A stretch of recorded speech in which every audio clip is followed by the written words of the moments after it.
Wheat અને sugar બંને carbohydrate, but there is a difference. નમસ્કાર મિત્રો, મારું નામ ડોક્ટર અક્ષર ચોક છે અને આજે આપણે જોઈશું કાર્બોહાઈડ્રેટ. તો કાર્બોહાઈડ્રેટ્સ બેઝિકલી બોડીનું ફ્યુલ હોય છે. જેવી રીતે કાર અને બાઇક માટે પેટ્રોલ ડીઝલ હોય છે, એવી જ રીતે બોડી માટે કાર્બોહાઈડ્રેટ્સ હોય છે. જ્યારે બી આપણે કોઈ બી કાર્બોહાઈડ્રેટ્સ કન્ઝ્યુમ કરીએ છીએ ત્યારે એ આપણા બોડીમાં જઈને ગ્લુકોઝમાં કન્વર્ટ થાય છે. Glucose act as a quick source of energy. હવે કાર્બોહાઈડ્રેટ્સ બે ટાઈપના હોય છે, સિમ્પલ કાર્બોહાઈડ્રેટ્સ અને કોમ્પ્લેક્સ કાર્બોહાઈડ્રેટ્સ. હવે જે સિમ્પલ કાર્બોહાઈડ્રેટ્સ હોય છે તેના એક્ઝામ્પલ છે soft drinks, sugar, fruit juices et cetera, જે આપણને બોડીમાં રેપિડલી ગ્લુકોઝનું લેવલ છે ઇન્ક્રીઝ કરે છે અને એટલું જ રેપિડલી ગ્લુકોઝનું લેવલ છે ડિક્રીઝ બી થાય છે, જેના કારણે આપણને સિમ્પલ કાર્બોહાઈડ્રેટ્સ ખાધા પછી વધારે સ્વીટ ખાવાની ક્રેવિંગ્સ થતી હોય છે. The next problem with simple carbohydrates is કે એ આપણા બોડીમાં ઇન્સ્યુલિનનો સ્પાઇક લઈ આવે છે.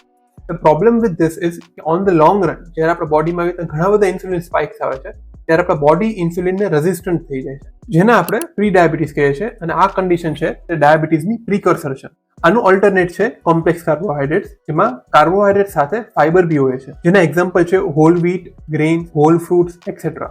ધ ડિફરન્સ ઇઝ કે જ્યારે તમે આખું ફ્રૂટ ખાઓ છો ત્યારે તમને ફ્રૂટ જ્યુસ સાથે ફ્રૂટનું ફાઈબર બી મળે છે.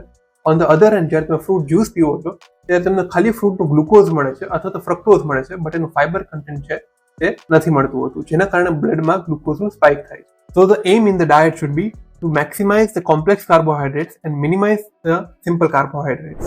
આવી જ રીતે હેલ્થ અવેર રહેવા માટે do follow for more.